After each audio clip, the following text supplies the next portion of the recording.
অসভ্যতার একটা সীমা থাকে, গুন্ডামি সন্ত্রাসীর একটা সীমা থাকে, এরা সীমা ছাড়িয়ে গেছে।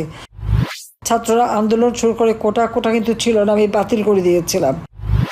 ইউনূসের সমন্বয়ক এবং ইউনূসের জঙ্গি বাহিনী তারাই এই তাণ্ডব চালিয়ে রীতিমতো গণহত্যা করে। মাস্টারমাইন্ডকে সেখানে ডেকে পরিচয় করিয়ে দিল। 1100 কোটি টাকা, 1100 কোটি টাকা তার কাছে ট্যাক্স পাওনা, সেখানে 666,000 কোটি টাকার মামলা ছিল। শ্রমিক আদালতে সাজাপ্রাপ্ত আসামি আজকে দেশের ক্ষমতায়। এই গ্রামীণ ব্যাংকে আমি 400 কোটি টাকা দিয়েছি। অসভ্যতার একটা সীমা থাকে, গুন্ডামি সন্ত্রাসীর একটা সীমা থাকে, এরা সীমা ছাড়িয়ে গেছে। কাজে এখন আমাদের সকল নেতাকর্মী সবাইকে রুখে দাঁড়াতে হবে। 2024 সালের 7 জুলাই থেকে ছাত্ররা আন্দোলন শুরু করে কোটা কিন্তু ছিল না, আমি বাতিল করে দিয়েছিলাম। অথচ সেই কোটা আন্দোলন আবার তারা শুরু করে, তাদের সাথে আলোচনা হয়, তাদের সব দাবি মেনে নেওয়া হয়। কিন্তু দুর্ভাগ্যের বিষয় যে একটা জিনিস আমি দেশবাসীকে বলবো একটু লক্ষ্য করতে, 7 জুলাই থেকে 14 জুলাই পর্যন্ত যখন ছাত্রছাত্রীরা আন্দোলন করে, সেই সময় তো আওয়ামী লীগ সরকার তাদের বিরুদ্ধে কোনো রকম ব্যবস্থা করেনি। তখন কি কেউ টিয়ার গ্যাসের সেল মেরেছিল, সাউন্ড গ্রেনেড মেরেছিল, লাঠিপেটা করেছিল? কিচ্ছু করেনি। তারাও আন্দোলন করছিল, পুলিশও তাদের পাহারা দিচ্ছিল, আমরাও তাদের সহযোগিতা করছিলাম। সারা রাত মেয়েরা রাস্তায়, মেয়েদের যাতে কোনো ক্ষতি না হয় বিশেষভাবে নিরাপত্তার ব্যবস্থা করেছিলাম। কিন্তু 15 জুলাই থেকে তারা যে হত্যাকাণ্ড শুরু করলো, পিটিয়ে পুলিশ হত্যা করা, পুলিশ বাড়িতে আগুন দেওয়া, লাশ ঝুলিয়ে রাখা, আওয়ামী লীগ এবং পুলিশের লাশ ঝুলিয়ে রাখা, এবং সে কি বিভৎসভাবে এই সমস্ত হত্যাকাণ্ডগুলি ঘটিয়েছে। একবার চিন্তা করে দেখুন তো, একবার ছবিগুলিতে তাকান তো, এটা কাদের কাজ? সম্পূর্ণ জঙ্গিদের কাজ শুরু করে দেয় তারা। মেট্রো রেলে আগুন, এক্সপ্রেসওয়েতে আগুন, ফ্লাইওভারে আগুন, হানি ফ্লাইওভারে আগুন, এবং একটার পর একটা বিভিন্ন প্রতিষ্ঠানে অগ্নিসংযোগ করা, চাপাতি, চাইনিজ কুড়াল, লাঠিসোঁটা, এইগুলি নিয়ে সব জায়গায় মব জাস্টিসের নামে ইউনূসের যে জঙ্গি বাহিনী, এই জঙ্গি বাহিনী সমানে তাণ্ডব চালাতে থাকে। চিফ জাস্টিস থেকে শুরু করে নির্বাচন কমিশন, মানবাধিকার কমিশন, পাবলিক সার্ভিস কমিশন, কেউই তো রেহাই পায়নি। সমস্ত জায়গায় এই সন্ত্রাসী গুন্ডামি এবং অস্ত্রধারীদের কি মব জাস্টিস। এখানে মব জাস্টিস কোথায়? ছাত্র নামধারী কিছু ইউনূসের সমন্বয়ক এবং ইউনূসের জঙ্গি বাহিনী তারাই এই তাণ্ডব চালিয়ে রীতিমতো গণহত্যা করে।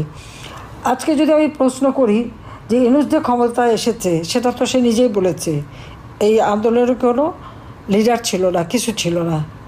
মেটিকুলাস ডিজাইনের মাধ্যমে মাস্টার মাইন্ড দ্বারা আন্দোলন সংগঠিত করা, কোনো নেতা ছিল না। হ্যাঁ, এটা বাস্তবতা, আমরা দেখেছি তো। ছাত্র আন্দোলন করছে, তাদের নেতাটা কি? সেই নেতা তো খুঁজে পাওয়া যায়নি। নেতা পাওয়া গেল ডক্টর ইউনূসকে, যেটা সে নিজেই স্বীকার করলো সেপ্টেম্বর মাসে আমেরিকায় বিল ক্লিন্টন ফাউন্ডেশনের একটা অনুষ্ঠানে বলেই ফেললো যে ইনি এই ষড়যন্ত্রটা সে নিজে করেছে, তার মেটিকুলাসলি ডিজাইনড এবং মাস্টার মাইন্ডের, এবং মাস্টার মাইন্ডকে সেখানে ডেকে পরিচয় করিয়ে দিল।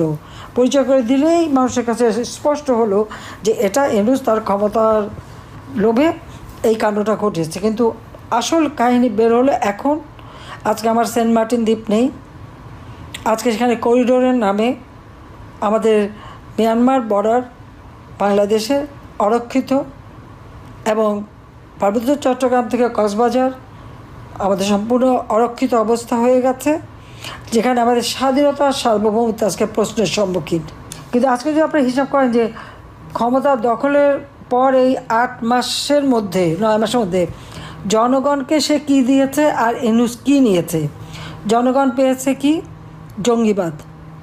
জনগণ পেয়েছে চুরি ডাকাতি, জীবনের নিরাপত্তাহীনতা, দ্রব্যমূল্যের ঊর্ধ্বগতি, চাকরি হারা, কর্মহীনতা, মানুষের জীবনে নিরাপত্তা নাই, নিরাপত্তাহীনতা, লেখাপড়া শিখতে পারে না, লক্ষ লক্ষ ছেলে মেয়ে আজকে পড়াশোনা করতে পারছে না, তার পড়াশোনার পথ বন্ধ, চাকরির পথ বন্ধ। আর ইউনূস সাহেব কী পেয়েছেন আমি একটু তাহলে বলি। ক্ষমতার দখল করে জঙ্গি ইউনূস কী নিল? সে রাষ্ট্রের প্রাপ্য যে কর, সে ট্যাক্স ফাঁকি দিয়েছে। প্রায় 1100 কোটি টাকা, 1100 কোটি টাকা তার কাছে ট্যাক্স পাওনা, সেখানে 666,000 কোটি টাকার মামলা ছিল। ক্ষমতায় এসেই সেই মামলাটা সে সবার আগে প্রত্যাহার করে নিল।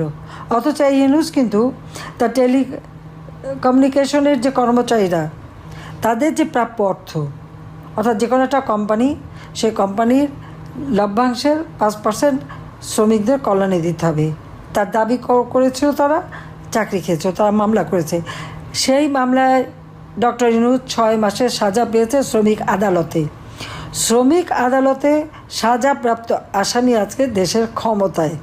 তা দেশের অবস্থাটা কী হয়, যে শ্রমিক অর্থ যে আত্মসাৎ করে, লোভ সামলাতে পারে না, যে সে দেশের মানুষকে কী দেবে?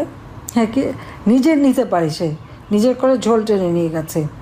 এমনকি শ্রমিকদের সাথে তার একটা চুক্তি হয়ে তাদের যে প্রাপ্য টাকা দেবে বলে সেই টাকা একটা ব্যাংকে রেখেছিল, সেখান থেকে আবার 25 কোটি 12 লাখ টাকা চুরি করে সেই টাকা দিয়ে আবার ঘুষ দিয়েছিল 2 শ্রমিক নেতা এবং আইনজীবী তাদেরকে। এই গ্রামীণ ব্যাংকে আমি 400 কোটি টাকা দিয়েছি, অথচ এখন সেই গ্রামীণ ব্যাংকের যে পাবলিক শেয়ার, সেটাও সে এখন কেড়ে নিয়ে গেছে। এখন 95% তার নিজের আওতায় নিয়ে এসেছে। গ্রামীণ ব্যাংকের বোর্ডে যে সরকারি প্রতিনিধি 3 জন ছিল, সেখান থেকে কমিয়ে মাত্র 1 জন রেখেছে। সাথে সাথে দেখা গেল সে সেই নতুন ব্যবসা বাণিজ্য সেগুলি সে করে যাচ্ছে। গ্রামীণ এভিয়েশন নামে একটা কোম্পানি করারও পদক্ষেপ নিয়েছে। স্টার লিংকের বাণিজ্য সেটাও সে করে ফেলেছে। গ্রামীণ ব্যাংকের 5 বছরের জন্য কর মওকুফ করেছে। আমার প্রশ্ন হচ্ছে, গ্রামীণ ব্যাংকের কর মওকুফ কেন করে? গ্রামীণ ব্যাংক থেকে যাদের ঋণ দেওয়া হয়, সেই ক্ষুদ্র ঋণ, তাদের কাছ থেকে তো মোটা অঙ্কের সুদ নেওয়া হয়। গরিব মানুষ ঋণ নিলে সুদ দেবে, আর সেই ব্যাংক ট্যাক্স দেবে না। ওই ট্যাক্সের টাকা তো গরিবের উন্নয়নের কাজে লাগে, দেশের উন্নয়নের কাজে লাগে। তাহলে সে টাকাটা কার পকেটে যাবে? সে টাকাও ইউনূস খাবে, ইউনূসের পকেটে যাবে। তো গ্রামীণ ব্যাংকে 5 বছরের জন্য কর মওকুফ করেছে।